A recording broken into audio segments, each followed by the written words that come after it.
If you click this video, malamang iniisip mo na ano ba talaga yung Shopify at kung dapat mo ba talaga itong gamitin. Sa video na to, i-breakdown ko lahat ng kailangan mong malaman about Shopify. Kung ano siya, paano siya gumagana, para kanino siya, magkano yung cost niya, and ipapakita ko rin sa'yo yung platform live para makita mo exactly kung ano yung itsura niya sa loob. Kung iisip nyo man mag-start ng online store, magbenta ng product, or service man lang, Shopify talaga yung platform na halos pinag-uusapan ng lahat. Pero hindi naiintindihan ng karamihan. Personally, nagamit ko na yung Shopify across multiple businesses for more than 10 years. And nakita ko na kung ano talaga yung kaya nitong gawin kapag tama yung setup. So yeah, panoorin nyo tong video from start to finish. Pag natapos nyo to, alam nyo na exactly kung ano yung Shopify, paano malalaman kung bagay ba siya para sa inyo, at kung paano kayo magsisimula. So tara, simulan na natin. Okay, so una, pag-usapan natin kung ano ba talaga ang Shopify. For me, it's core. Ang Shopify ay isang platform na na-allow kang gumawa ng online store at magbenta ng product sa internet. Isipin mo siya parang website builder plus cash register plus shipping center all in one. So hindi mo kailangang matutong mag-code at hindi mo rin kailangang maging techie na tao. Siya nang bahala sa lahat ng ganung stuff para sa'yo. May dahilan kung bakit karamihan ng e-commerce businesses ngayon gumagamit ng Shopify. Sa pagkakaalam ko, meron na silang more than 4 million stores worldwide across 175 countries. Sobrang lawak ng klase ng businesses at products na binibenta gamit ng Shopify. Grabe, nakakita na ako ng stores na nagbebenta ng handmade candles mula sa apartment nila hanggang sa sobrang lalaking brands na Shopify din ang gamit. Gymshark, Allbirds, Skims, lahat yan Shopify ang gamit. Kaya ang cool talaga ng platform na to kasi pwede kang magsimula ng small gamit yung murang plans nila tapos mag-upgrade ka na lang kapag kailangan na. By the way, kung gusto nyo ng 3-day free trial, may link tayo sa baba. Dadaling kayo nito sa best Shopify trial na available ngayon. Makakakuha rin kayo ng 3 months for just $1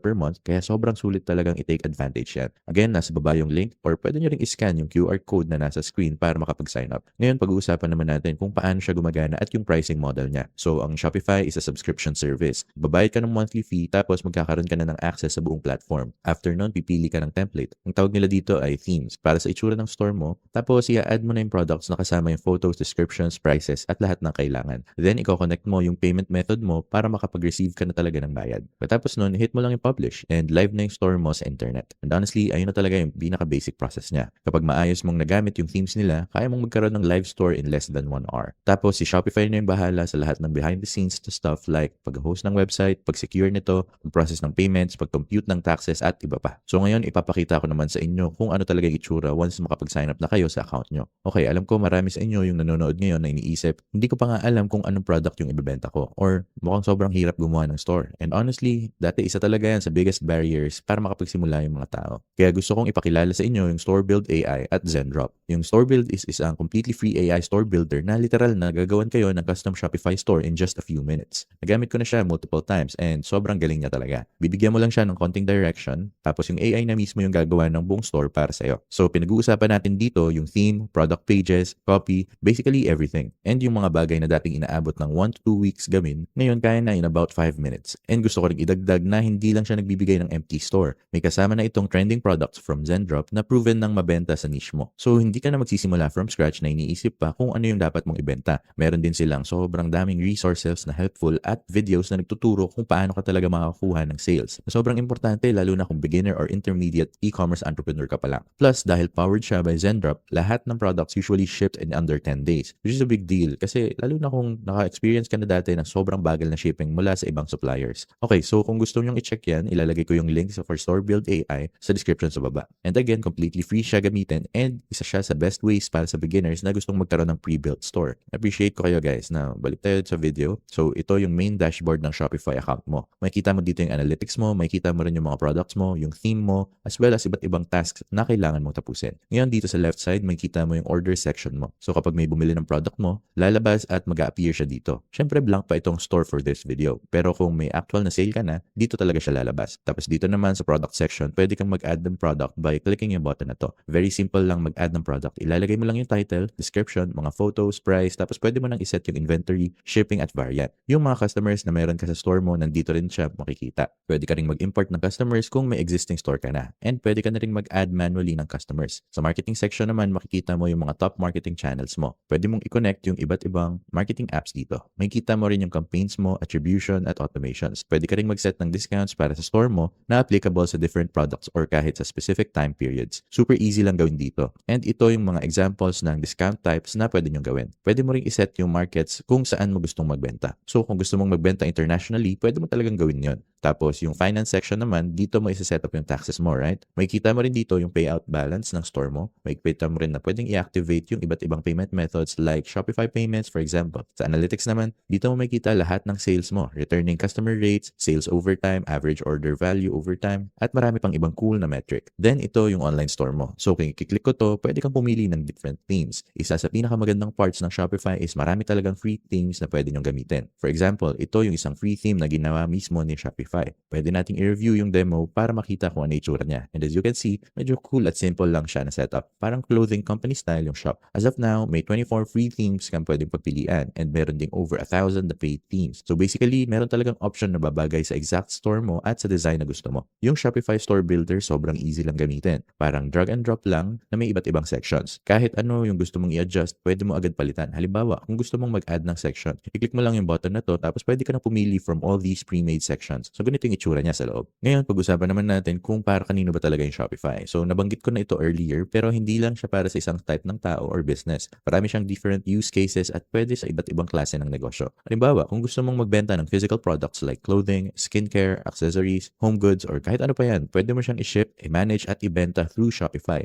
Basically, totally possible lahat yan sa Shopify. Pwede ka rin magbenta ng digital products, so yung mga bagay na hindi mo na kailangang i-ship like ebooks, courses, templates, at marami pang ganyan. Actually, marami akong video sa channel ko na nagtuturo kung paano mag-build ng dropshipping business. So ilalagay ko rin yung links na yan sa baba. And pwede mo rin actually gamitin yung Shopify para magbenta ng services like consulting or coaching. Now, ginagamit din ng malalaking companies ang Shopify. So hindi lang siya para sa small businesses. Pero usually yung mga ganong companies, enterprise plans na sila, which is very, very expensive. Pero meron din silang very cheap at affordable plans para sa smaller businesses. Like yung basic plan nila is $29 per month. Perfect to as a way to start with Shopify. I think ito na yung most likely na piliin ng karamihan sa inyo. Ito rin actually yung plan na sinimulan ko dati. Tapos kung gusto mo ng mas mababang rates, mas okay na shipping, at iba pang more advanced features, umaabot yung plans nila sa couple $1,000s or more per month. Pero again, karamihan sa inyo, totally okay na yung basic or grow plans. Pinakamaganda dito is hindi mo na kailangan magbayad for like 3 months. Kung gagamitin mo yung link sa baba, dadaling ka nito exactly sa page na to. Ilalagay mo lang yung email mo and makukuha mo na yung 3-day free trial plus 3 months for $1